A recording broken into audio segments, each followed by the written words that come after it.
Good afternoon. I am Rudy Knapp. This is Legacy Build Your Kingdom, and I am back with another topic that might be a little controversy by listening to, or maybe a little hurtful because of some relationship that you might have with the topic, or maybe you've seen, or maybe you can relate to.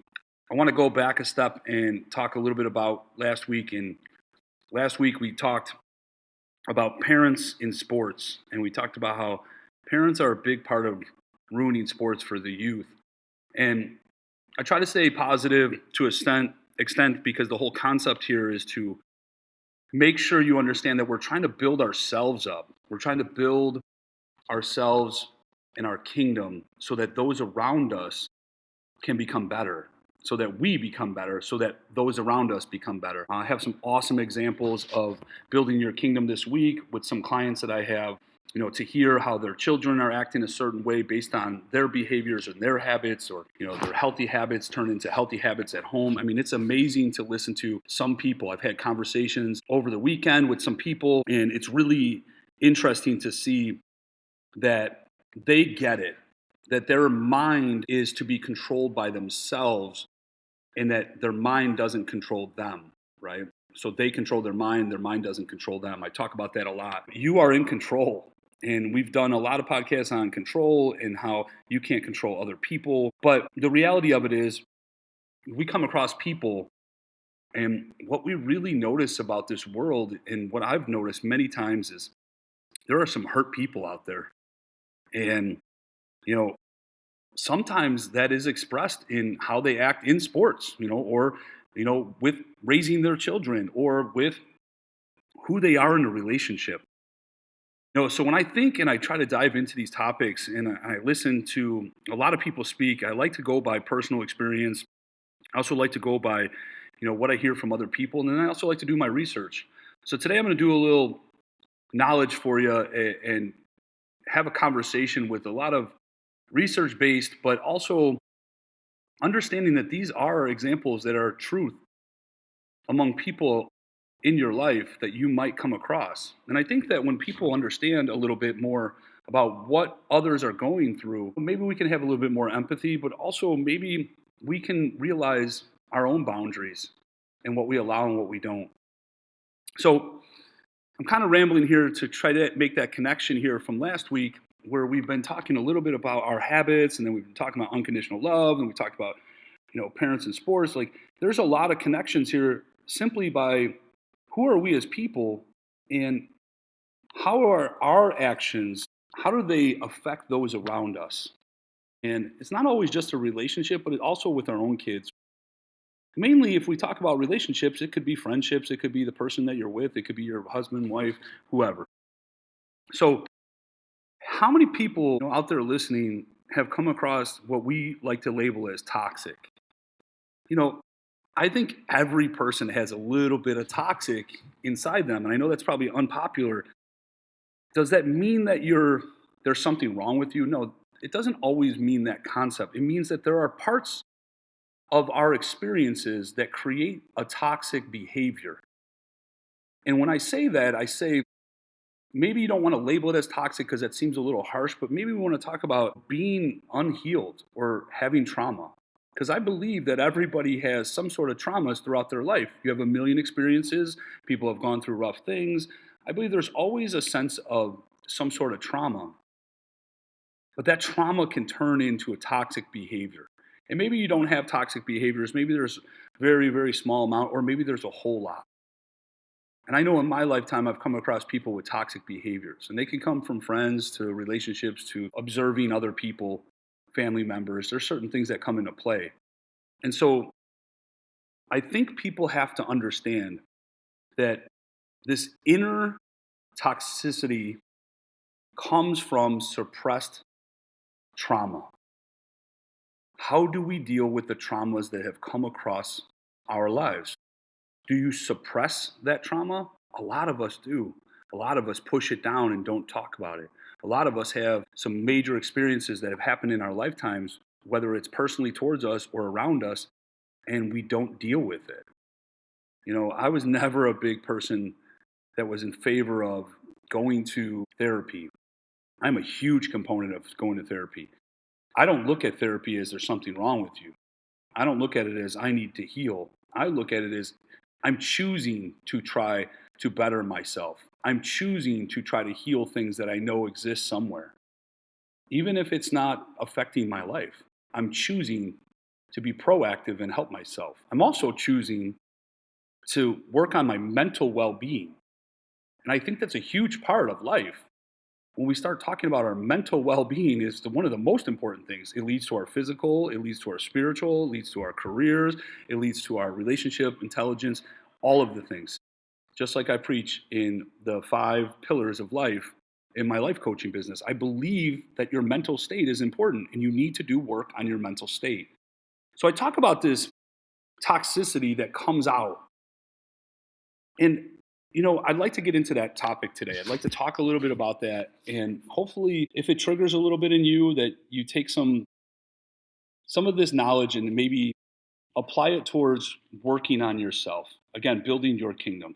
If it's someone you know, maybe we can pass that on. And there's something about being able to take information and actually presenting it. I always say this in my classrooms: students that cannot have a relation to whatever you're speaking about, it's almost impossible for them to learn.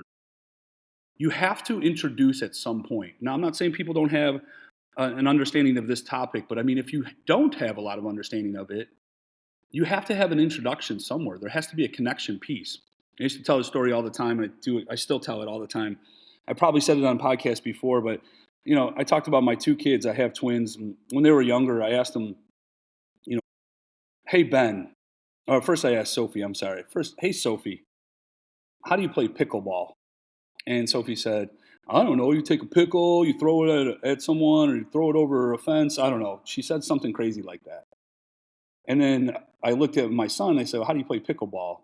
And he said, "Oh, I know. We played in gym class once. So you have a racket and you have this ball. It's got some holes in it. It's almost like playing table tennis, but it's like kind of like real tennis." And he explained some of it. So right then, I knew one thing. I knew that Sophie had almost zero chance to competing at that game and winning or being successful because she has no clue how to play. She has no connection. I also knew that Ben has the ability to possibly be successful. He still may fail. He still may lose at that game. He probably hasn't practiced it very much, but he understands and he can make a connection. It's kind of like teaching algebra to a student. The idea about algebra would be this concept. It would be, I can teach you algebra and you've never seen x plus 2 equals 5. If I teach that to you and just give you an example or show it to you and practice it a little bit, you have the ability to possibly get it right on a test, even if it's just a one-time thing.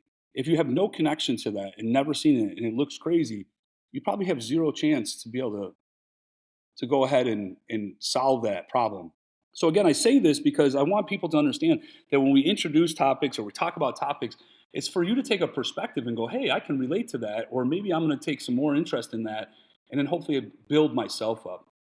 So let's get to it. Some of the most toxic behaviors we see in others, they're not born from this maliciousness.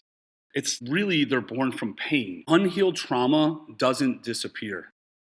It waits and it shows up in our relationships. Think about that. Have you ever reacted in a way that you didn't feel like was you, but couldn't explain why? Some of these things come out in us. Sometimes we have these toxic behaviors and we don't realize the reason why we're acting a certain way. We don't dig down deep and say, hey, why did I do this? Or why did I snap on somebody? Why did I take this out on somebody that didn't deserve it? They show up in our relationships constantly. What about the inner toxicity is often the result of this suppressed, unresolved trauma? What about the concept that people are not going to inherit this toxic, but they're carrying this pain because of what has happened to them? This is all about the concept of what happens in your life is different than what happens in everyone else's life. So if you have specific traumas because of your experiences in life, they may be different than my experiences. And what is not healed becomes projected repeated, and passed on because we never healed this process and we suppress this. It doesn't get healed, it just exists. I've heard this many times, compartmentalized. Most men compartmentalize things. Believe me, many women do too. And when they compartmentalize, they push it aside. They push it deep down. They don't want to deal with it because it'll just go away. And maybe they live life and it doesn't come up quite often. But when it does, it erupts. And again, like I said, it shows up in your relationships. It shows up in the moments that you wouldn't think. And guess what? We convince ourselves that this isn't trauma or toxic from our trauma. We convince ourselves, oh, it's just a reaction, or just it was a bad day, or we convince ourselves of other things. So what are these sources of trauma that come into play? Well, number one comes off the bat is childhood, right? We always talk about your childhood, and in your childhood, major things have happened. Your childhood has guided your life. And we talked about that early in podcasts, probably one of the first couple podcasts, and how your mind thinks. It defaults back to this idea of your childhood and how you were raised from that first 7 years of your life. What do you mean by childhood? Well, sometimes we had a lack of love. Sometimes parents were just not good parents. Sometimes they did their best and it wasn't really good. It actually caused harm to us. And I'm not trying to blame parents all the time. I know that it sounds that way because I'm a parent as well and I know I make mistakes. But I do know that it's so vital to the success of your children's future on how you parent. You have to be diligent about a lot of things. So you could have had your childhood could have been lack of love, attention. It could have been lack of emotional safety. What about examples like emotionally unavailable parents? What if they just weren't there for you? What if they had traumas happen to them? They couldn't be there for you. What if they constantly criticized you? Go back to the parents in sports. They're constantly yelling at you. What if they constantly are living through you? What if they just neglected you? What if you had to take care of yourself? What if your parents were more concerned and selfish with their own self instead of you? What if they hide behind, well, I did my best? That's an interesting concept. What if you had to take care of and raise yourself? What if they just weren't around? What if they introduced you to awful things in life and what you had to see? That does exist. What if you just had horrible experiences? What if you had a day in which you were at some other location and something bad happened to you? These are traumas that can exist that, if they're not dealt with, cause toxic behavior. So think about this. What does this create? I'm not loved. I don't have the attention, emotional safety, those things. What do that create? Well, I'm not enough. I'm never enough. I need approval. I need approval from my parents. I'm not enough. Love must be earned concept. Not that your parents love you unconditionally, but love must be earned. I have to perform. I have to take first in my sports. I have to get on stage. I have to be the best behaved. I have to get straight A's. I have to earn it. I will be abandoned. What about that concept? I will be abandoned comes from an idea of I'm not good enough. My parents weren't there. You have an abandonment issue, which I think a lot of us do. And that can come from a lot of different places. But what happens in that childhood when that happens? These abandonment feeling, guess what happens in your adulthood? Guess what happens when you're in relationships? So what about relationship traumas? We get past childhood, that happens, that exists. There's a million examples of that. You guys probably can relate to some things that go on. Maybe they're minor and maybe they're really extreme, but they do exist. Just because they're minor or they're really extreme doesn't mean that we should push them down and suppress them. What about relationship trauma? When you were a kid or even in your adulthood, these relationship things. What about failed marriages or long-term relationships that fail? There's some trauma. This is who I was supposed to be with. This is where I was. This is what happened. I feel like a failure because my marriage didn't make it. Those kind of things that exist. People don't handle that or don't take care of that. You could be holding on to that. That's stress added to your life. What about betrayal or someone cheating on you or emotional or physical abuse? What about those relationships where you were abused emotionally over and over? Sometimes that's worse than going through some of these other things. What about physical abuse? Obviously, that's awful. Putting your hands on someone, hitting someone. That's just not just men and women, men to women. That's women to men as well. Hitting someone, thinking it's acceptable. emotionally abusing them, going silent, hiding from them, not addressing their problems in a relationship. Those things exist. What about constantly being disrespected or undervalued?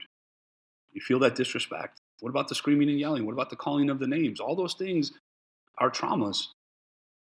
And, you might have been on both sides of those things. So each one of these unresolved wounds, they stack on top of the previous ones. So think about that concept. You have these unresolved wounds, and then they're constantly stacking on top of another wound. That's a buildup. What about this whole abandonment trauma that we talked about? One of the most powerful forms can be abandonment trauma. People come across this throughout their lives. And if you ask me, one of the major things is because we live our life because it's our life. In a sense, you have to take care of yourself and you have to be in charge of your own self more than anyone else. I tell my students all the time, you're responsible for your education, not your parents, not anyone else. You are. We have a role in your education, but you're responsible for yourself. I believe that. Even my own kids, you believe you're responsible for your own life. How it ends, how it turns out, how you do throughout the process, you're responsible. But there is some responsibility from parents, there's responsibility from other people. The thing about abandonment is this: when you start looking at this, you are going to have relationships with people where they're going to put themselves first before you. Whether you're a kid, whether you're an adult, whatever the case is, that is going to happen. But true love is when you put your partner or someone else before yourself and your own needs. That's why parents love their kids unconditionally. That's why parents love their parents. That's why their parents love them. That's why you love your wife or husband unconditionally, or your person, because you put their needs before your own. In any case, where can this powerful abandonment come from? Parents leaving physically and emotionally from you, partners walking away from you when they promise you the world or promise to be there, never ever going to leave you, right? What does this create? It creates fear of closeness, fear of rejection, this clinginess, or this emotional withdrawal. I mean, think about the things that can happen to you based on never being able to feel like you're going to be safe. You're abandoned. Someone's going to abandon you. So what happens when this whole trauma is suppressed? What actually happens? Well, it doesn't go away. It goes inward. Think about that. It doesn't go away. It goes inward. That's where I say people suppress. They compartmentalize. They push it down inside, and it only comes up at critical times. And guess what happens? You think you can live life and go day to day, and then guess what? It explodes on you. Diarrhea of your body, meaning it's going to explode everywhere, which is gross. But the idea is it comes out and it's disgusting. It's toxic. Think about that concept. Funny concept to relate to toxic real quick. If you think about medicine, medicine, we're given medicines to treat things. And the only difference between taking some medicine and healing you is the amount of dosage that you get. Think about it. You could take some medicine and it could heal you based on the suggested amount from our doctors. What about if you take too much medicine? What if you take the wrong medicines? Guess what? It becomes toxic. You could die. And too much of something could hurt you. It turns into toxic, right? So think about that concept, and kind of go back to this where it goes inward. Well, if we hold on to it, we hold on to this, inside us with not giving it the right amount of medicine, or we take way too much medicine, or we don't have any medicine, it goes inward. And guess what? It's building and building and building. It turns into bitterness, anger, insecurity, control issues. That's a big one. Emotional unavailability. Think about it. You cannot be available for anyone else because you feel abandoned, or you feel that this trauma is taking over, or you feel you're not good enough, or you're angry, or you have no confidence in yourself. Suppressed pain becomes internal poison. I'll say that again. Suppressed pain becomes internal poison. You don't want that inside you. You don't want that toxic, right? So, how inner toxicity shows up? Well, in behavior, you can overreact to small situations. You can get jealous. You can have controlling tendencies. You can push people away. You can run and hide. You can go silent. You can self sabotage relationships. What happens in communication? Well, you could be passive aggressive. You could have this defensiveness on everything that's said to you. You could have the inability to express your emotions clearly. You can't communicate well. What about in love? Well, difficult trusting people, fear of vulnerability, giving less than receiving, or receiving less than giving. Think about that. You might be able to receive more and not give enough. What about this concept of hurt, like this cycle of hurt, right? So, hurt people hurt people. Everybody hears this expression, right? Because without healing, you're holding on to that toxic, that hurt. So it has to come out at some point. So this pain gets transferred into your partners, your children, your friends, it just becomes this cycle. This toxic becomes a cycle. People unknowingly recreate the environments that hurt them. Sometimes you're doing it and you have no idea you're doing it. Sometimes you're the one that's doing the same thing to your kids that was being done to you. Yelling and screaming, criticizing, being that parent in sports. Think about that. Abandoning. You got abandoned, now you're abandoning other people. Think about that. You got cheated on, now you're cheating on other people. Surely happens. So, why do people avoid healing? Well, they have the fear of reliving pain, facing the truth, taking accountability, lack of awareness. I'm just like this. Oh, that's just who I am. Normalizing their dysfunction. Toxic behaviors feel familiar. So I've had personal experiences with that where toxic came out, and when everything was normal and great, it was a sabotage. Read this, I've talked about this, I've seen this in therapy, I've had all these conversations about this with people that talk a lot about like that idea. When you are hurt and your toxic becomes the norm. So you're in a relationship, a horrible relationship with your ex-husband or ex-wife, and you guys are toxic to each other, yelling and screaming, hitting each other, whatever the case is. Awful, disgusting to each other. So what ends up happening is now the norm would be, hey, be nice to each other, love each other, have a great experience, communicate with each other, right? But when you become so engaged in a relationship just like that, or maybe you saw this growing up with your parents screaming and yelling at each other, or whatever the case is, that becomes the norm. So when you don't see the norm and you find somebody that's a great person and they're not like that, you create that toxic so that you feel normal. That's awful, but it's true. It does happen. I've experienced myself. So toxic from your past that you're going to take and make a relationship with me toxic. Why? Because it's normal for you. You feel off, you feel jittery, you feel like you can't handle when everything is actually working out. It's also a sense of people thinking, I don't deserve this because they've only deserved to get screamed and yelled at or are toxic, or they only deserve to have a horrible partner. These all come from being suppressed inside you. You have to be able to heal. You have to be able to take steps towards. What is this cost of not healing? Well, lifelong emotional suffering, repeated failed relationships, this inability to fully give love, fully receive love, fully be vulnerable, fully trust people, living in survival mode instead of peace. What is the ultimate goal? We want to be peace. We want to be at peace in a relationship. We want to trust. We want to be at peace. We want to know that our person's there no matter what. We never want to think that they're going to leave. We want to feel like, hey, I love you. You love me for who I am no matter what, even when I make mistakes. So I'm going to say this. If you don't heal what hurts you, you'll bleed on people who didn't cut you. I'm going to say that again because I think that's one of the most profound lines that you're going to hear. If you don't heal from what hurts you, you'll bleed on people who didn't cut you. Imagine that.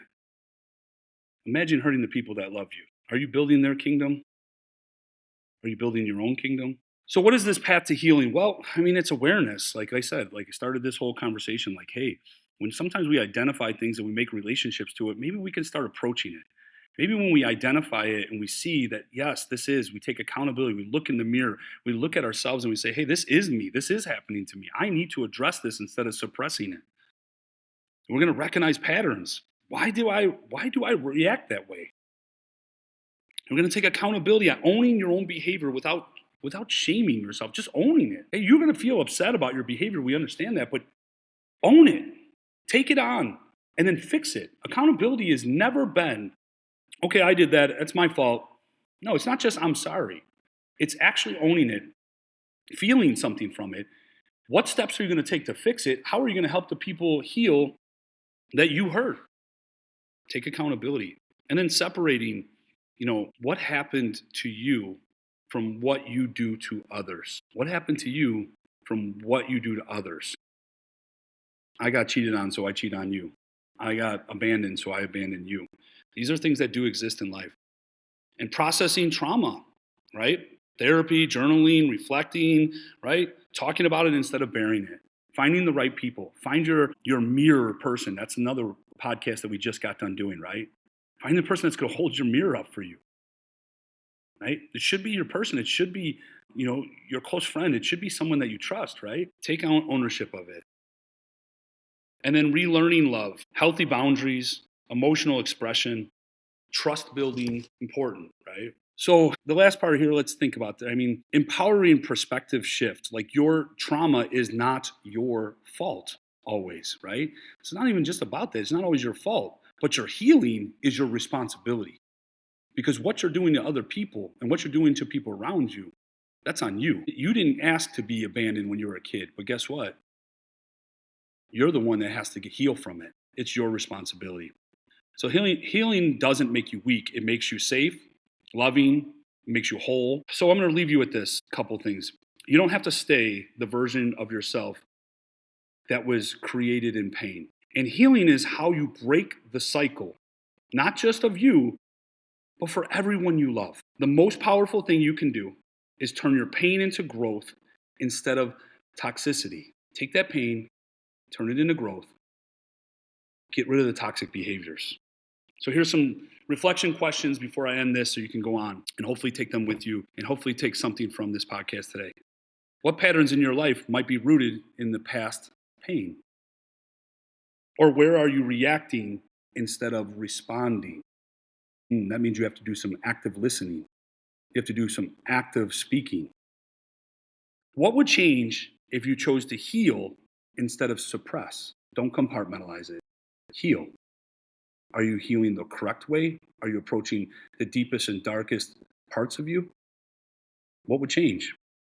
How would your life change? Would your relationships be better? Would your life be better? Would you be able to love again? Would you be able to be in a relationship? Those things you have to ask yourself. What about your relationship with your kids? How much would that improve? So again, these are all things that are very vague because it's not individual trauma that we're talking about. People have individual traumas and you can apply this to your life, but hopefully you take the steps that we're speaking of here. I appreciate you guys for listening. I hope everyone has a great perspective. I hope no one takes offense to things. I hope people use this to help them throughout their lives. I'm going to leave you with that. I hope you guys have a great day. Take care.